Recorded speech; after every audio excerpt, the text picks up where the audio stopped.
منافقین اور مخلصین کو معلوم اور ظاہر کرنا چاہتے ہیں۔ تو اس آیت کریمہ میں ابو بکر صدیق رضی اللہ عنہ کی صحابیت پر صریح نص ہے۔ صحابی کسے کہتے ہیں؟ لقی رسول اللہ صلی اللہ علیہ وسلم یقظتاً مؤمنا به بعد باته ومات علیہ۔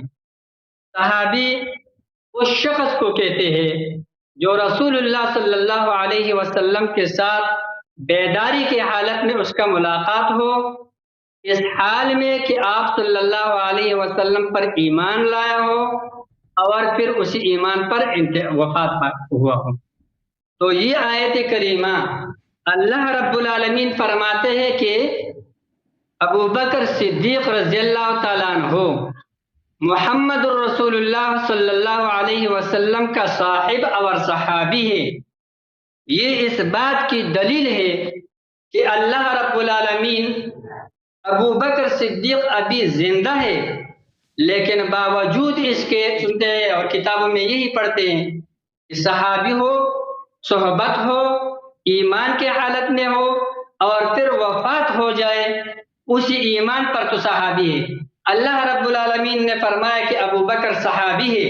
میرے محترم ناظرین، علامہ صاحب نے یہاں پر استدلال شروع کیا ہے تاکہ ابو بکر صاحب کا اسلام اور ایمان ثابت کریں۔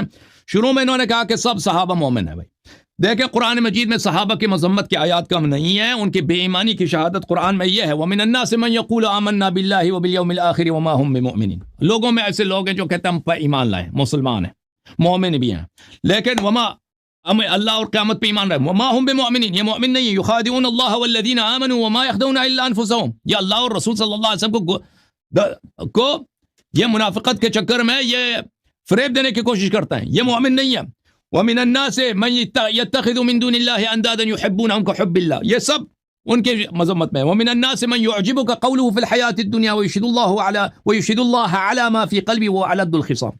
قرآن مجید کی آیت وممن حولكم من الاعراب منافقون ومن اهل المدینة مرضوا على النفاق لا تعلمهم نحن نعلمهم۔ مدینے میں منافقین کی بڑی کثرت ہے، بہت بڑی تعداد منافق ہے۔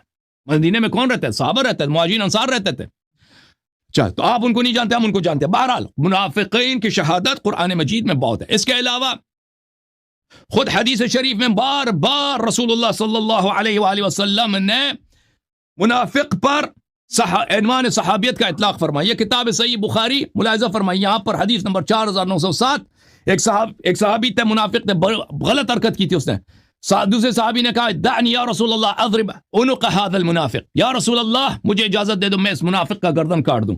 رسول اللہ صلی اللہ علیہ وآلہ وسلم نے فرمایا لا يتحدث الناس ان محمدا صلی اللہ علیہ وآلہ يقتل اصحابہ، اس کو چھوڑ دو، لوگ کہیں گے کہ پیغمبر اپنے اصحاب کو قتل کر رہا ہے، یعنی صحابی ہے، واجب القتل ہے، اس کے قتل جائز القتل ہے، جائز القتل بھی ہے، لیکن نبی صلی اللہ علیہ وآلہ وسلم نے اس منافق کو صحابی کا عنوان دیا۔ تو آپ کیسے کہتے ہیں کہ صحابی صرف وہی ہوتا ہے جو مومن مخلص ہو؟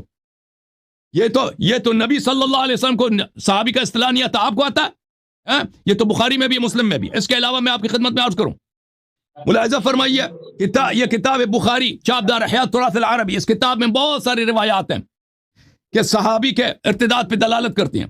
ملاحظہ فرمائیے حدیث نمبر 4625 میں قیامت کے دن رسول اللہ صلی اللہ علیہ وسلم فرمائیں یا رب او صحابی، اے میرے رب میرے صحابہ، فیقال انک لا تدری ما احدثوا بعدک، تجھے پتہ نہیں کہ انہوں نے دین میں آپ کے بعد کیا کیا بدعتیں داخل کی ہیں۔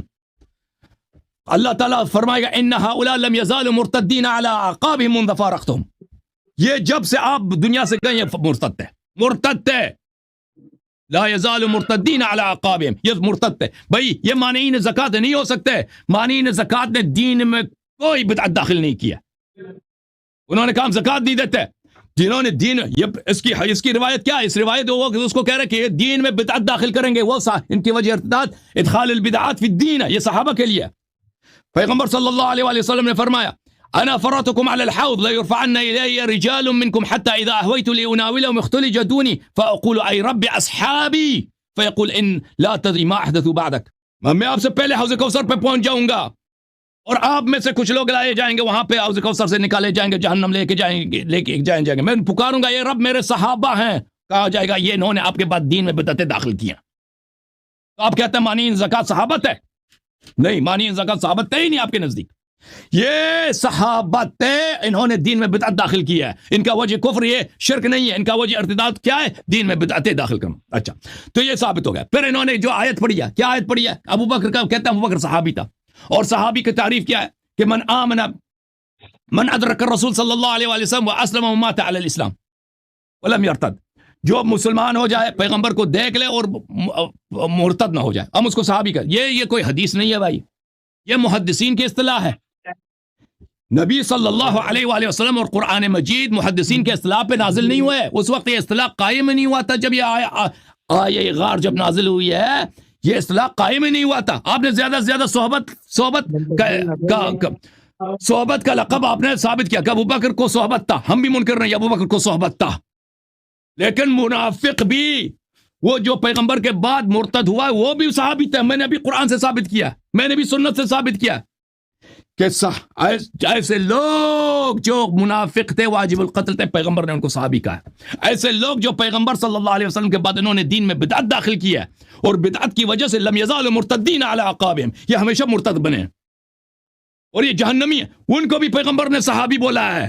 تو صرف صحابی کے عنوان سے اس کا اسلام ثابت نہیں ہوتا۔ اب میں آپ کو بتاتا ہوں کہ آپ صرف آئے غار میں اس کو کیا ملا؟ آئے غار ملا کہ اللہ نے اس کو صحابی بولا، پھر انہوں نے آئے غار کی بھی غلط ترجمہ کیا، اور رسول سے شرم کرو مولوی صاحب، آپ نے آیا کیسا ترجمہ کیا کہ فَأَنزَلَ اللَّهُ سَكِينَتَهُ عَلَيْهِ وَأَيَّدَهُ بِجُنُودٍ لَمْ تَرَوْهَا، اللہ نے ابو بکر پہ سکینہ نازل کیا ہے۔ پیغمبر سے شرم نہیں آتی؟ اسی پہ سکینہ نازل ہوئی ہے جس کی تائید جنود سے ہوئی ہے۔ کس کی تائید جنود سے ہوئی ہے؟ نبی کی تائید جنود سے ہوئی ہے، ابو بکر کی نہیں ہوئی۔ کیوں آپ نے ابو بکر پہ پلٹایا ضمیر؟ اللہ نے نبی صلی اللہ علیہ وسلم پہ سکینہ نازل کیا اور نبی ہی کی تائید کی ہے۔ اچھا، اس کے علاوہ میرے محترم ناظرین، ابو بکر کا اسلام ثابت کرے گا، اس نے صرف صحابیت ثابت کیا، صحابیت سے اسلام ثابت نہیں ہوتا، کیونکہ منافق بھی صحابی ہوتے تھے، پیغمبر نے خود کہا ہے صحابی، اور قرآن مجید میں صحابی کا اطلاق کافر پہ بہت زیادہ ہے۔ یا صاحبی السجن ارباب متفرقون خیر من اللہ الواحد القہار، یہ ہم صحبت تھے حضرت یوسف علیہ السلام کے، ہم صحبت تھے جیل میں، اور مشرک تھے، اس کو قرآن نے صحابی بھی بولا ہے۔